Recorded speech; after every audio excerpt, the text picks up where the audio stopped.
नमस्कार। एक बार फिर से आप सबका स्वागत है वाईफाई स्टडी चैनल पे which is a part of an academy. और यहाँ पे हम लोग डिस्कस करने वाले हैं एक बर्निंग इशू, और ये पर्टिकुलर न्यूज़ है अफगानिस्तान की तरफ से।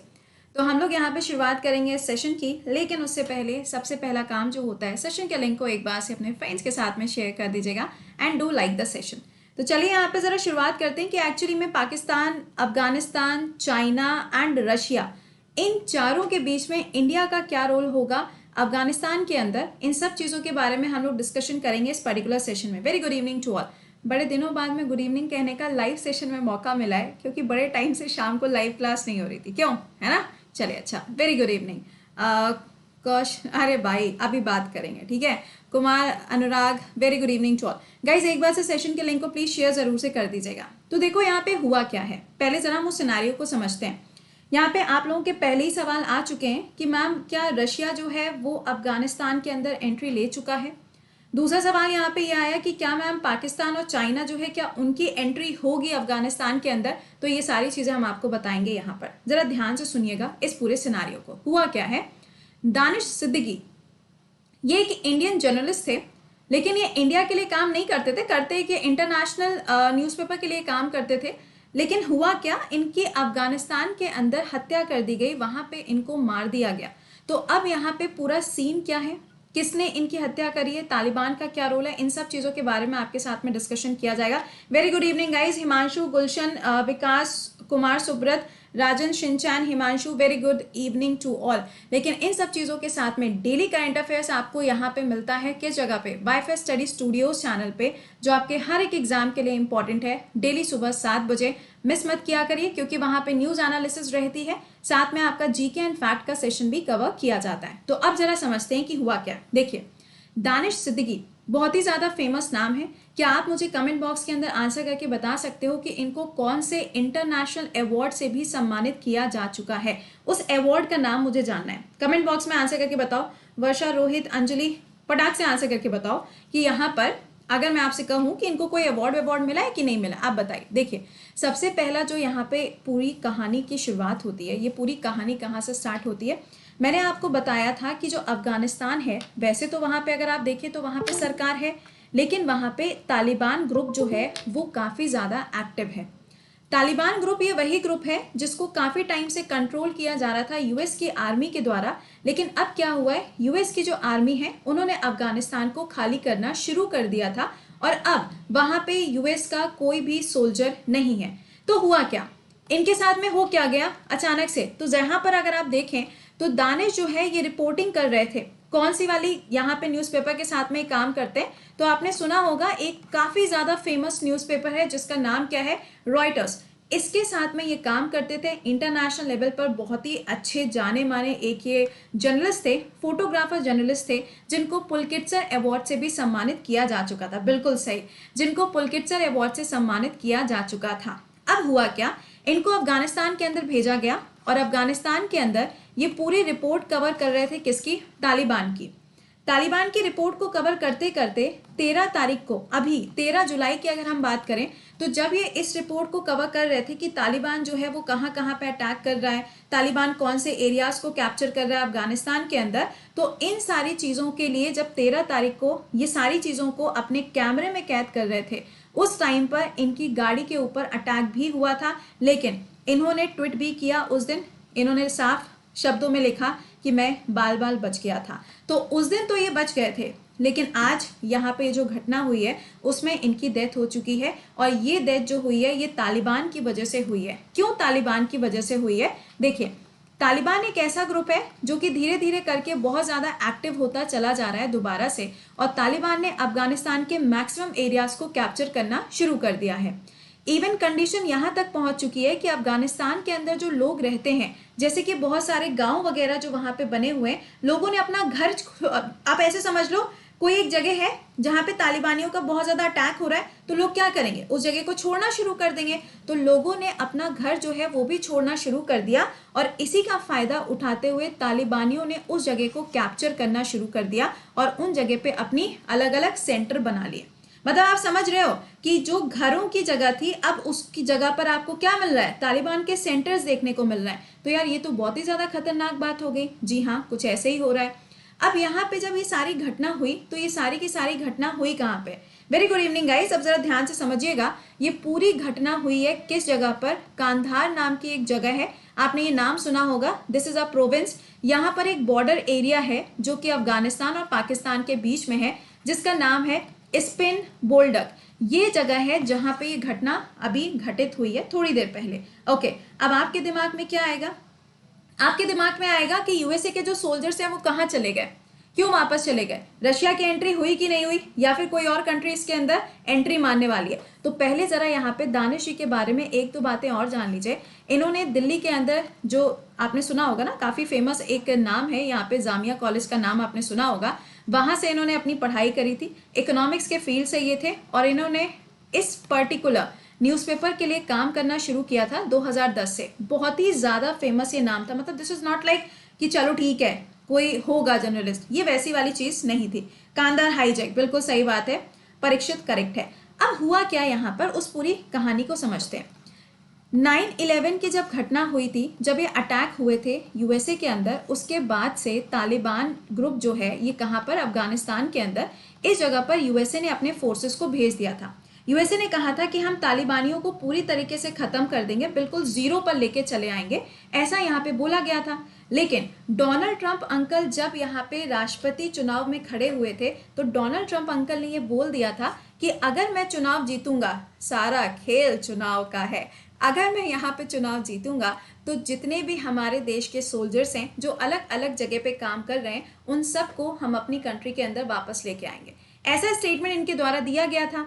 तो अब क्या हुआ, फाइनली यूएसए के जितने सोल्जर्स थे उन लोगों ने पूरे अफगानिस्तान को खाली करना शुरू कर दिया। यानी कि एक बार फिर से यहाँ पे जो तालिबानी ग्रुप्स हैं ये एक्टिव होना शुरू हो चुके हैं। और ऐसा यहाँ पे माना भी जा रहा है कि आने वाले अगले 6 महीने के अंदर यहाँ की जो सरकार है अफगानिस्तान की, उस सरकार को गिरा दिया जाएगा और तालिबान यहाँ पे रूल करना शुरू कर देगा। ये तो खतरनाक है ना, क्या कहते हो? है क्या कहते हो यार? मेरे हिसाब से तो ये तो बड़ी खतरनाक वाली बात है। एक तो वैसे ही कंप्लीट डेमोक्रेसी नहीं थी, और जो बची कुची थी अब तो लोग यहाँ से भी माइग्रेट करना शुरू कर देंगे। चलिए ठीक है, अब हम देखते हैं कि यहाँ पे रशिया, चाइना और पाकिस्तान का क्या एंगल है। ठीक है, देखो यहाँ पे कुछ र्यूमर्स ये भी कह रहे हैं कि ये जो तालिबानी ग्रुप है, इन तालिबानी ग्रुप्स को प्रेजेंट टाइम पे जो सपोर्ट मिल रहा है वो पाकिस्तान का मिल रहा है, ऐसा कहा जा रहा है। ठीक है, ऐसा कहा जा रहा है। तो अब अगर यहाँ पे सपोज करिए कि अगर पाकिस्तान यहाँ पे इनको सपोर्ट कर रहा है तो क्या प्रोवाइड करेगा? ऑब्वियस सी बात है, रॉकेट देगा, गन्स देगा, बाकी सारी चीज़ें देगा। तो तालिबान जो अभी प्रेजेंट टाइम पे अलग अलग जगह के ऊपर अटैक करता जा रहा है और लोग जो जगहों को खाली करते हुए जा रहे हैं, तो ये जो अटैक्स हो रहे हैं ये रॉकेट के थ्रू हो रहे हैं। किसके थ्रू? रॉकेट के थ्रू। और दानिश के ऊपर भी जो अटैक हुआ था वो भी किसके थ्रू हुआ? रॉकेट के थ्रू हुआ। किसके थ्रू? रॉकेट। तो मतलब आप समझ सकते हो कि कहानी छोटी मोटी यहाँ पे नहीं चल रही है। अच्छा, दूसरा एंगल जो है वो है चाइना का। ठीक है, अब आप चाइना का नेचर तो जानते ही हो, मतलब जहां पे जगह खाली होती है वहां पे ये मुंह उठा के चले आते हैं। इनका तो मतलब नेचर ही ऐसा है।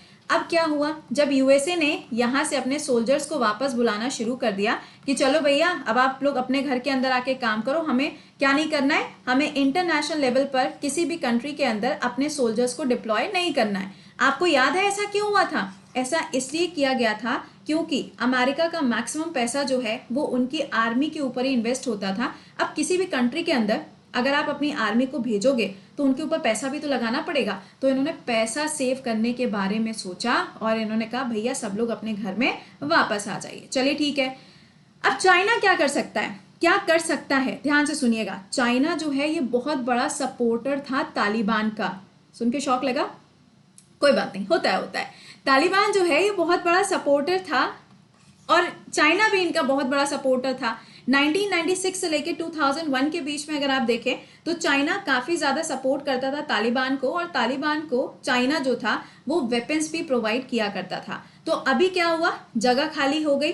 और आप जानते हैं जहां पे यूएसए जगह खाली करता जाता है वहां पे चाइना कोई भी मौका नहीं छोड़ता, क्योंकि चाइना अपने आप को सुपर पावर प्रूफ करना चाहता है। तो वो कोशिश जरूर करेगा कि एक बार दोबारा से वो तालिबानियों के साथ में मिलकर काम करे। तो ये तो हो गया किसका एंगल? ये एंगल हो गया चाइना का। अब हम बात करते हैं किसके बारे में? रशिया के बारे में। सुनिएगा इनके बारे में भी। रशिया वो कंट्री है जो अपने आप को हमेशा सुपर पावर समझती है, मतलब समझ रहे हो, ये हमेशा अपने आप को सुपर पावर ही समझते हैं, मतलब व्लादिमीर पुतिन कुछ भी कह सकते हो, कुछ भी कर सकते हैं।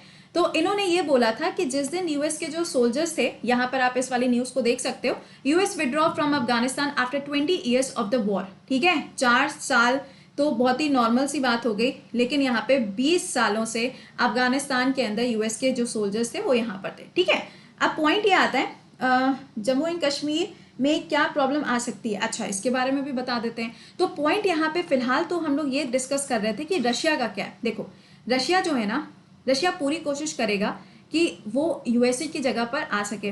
दूसरी तरफ से चाइना पूरी कोशिश करेगा कि वो यूएसए की जगह पे आ सके। तो अब यहाँ पे जो आमना सामना होगा वो रशिया और चाइना का हो सकता है, क्योंकि दोनों ही पावरफुल कंट्रीज हैं और दोनों ही यहाँ पे अफगानिस्तान को रूल करने की कोशिश करेंगी। लेकिन आप ये चीज जानते हैं कि जब वहां पे पहले से तालिबान है, तो ये तालिबान ग्रुप जो है ये ना तो रशिया को टिकने देगा, ना वो चाइना को टिकने देगा। एक बार को मान भी लेते हैं कि वो चाइना के साथ में काम कर लेगा, रीजन भी क्योंकि पाकिस्तान यहाँ पे सपोर्ट कर रहा है तालिबान को, तो ऐसा पॉसिबल है। लेकिन अब इससे इंडिया के ऊपर क्या इम्पैक्ट पड़ेगा, इंडिया के ऊपर भी तो कोई ना कोई इम्पैक्ट होगा ना। तो यहाँ पे अगर हम इंडिया की बात करें तो इंडिया के ऊपर देखो इम्पैक्ट बहुत ज्यादा नहीं आएगा। मालूम है क्यों? देखिए, वो इसलिए क्योंकि कुछ टाइम पहले जब तालिबान और अफगानिस्तान की सरकार के बीच में जब बातें हुई थी, उस टाइम पर तालिबान ने साफ मना कर दिया था कि वो जम्मू एंड कश्मीर के इशू के ऊपर कुछ भी नहीं बोलना चाहते।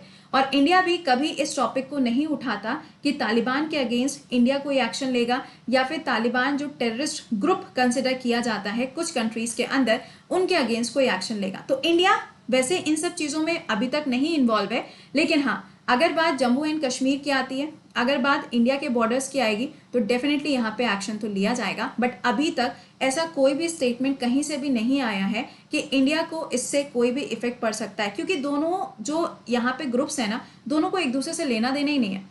सारी जो कहानी है वो पाकिस्तान से जुड़ी हुई है। और अगर पाकिस्तान सच में तालिबान को सपोर्ट कर रहा है, तो यहाँ पे पाकिस्तान ये जरूर कर सकता है कि तालिबान ग्रुप को यहाँ पे जम्मू एंड कश्मीर के एरियाज के अंदर आने के लिए जरूर कह सकता है। बट हम लोग ऐसे चुप थोड़ी ना बैठे रहेंगे, है ना। तो this is a point, okay.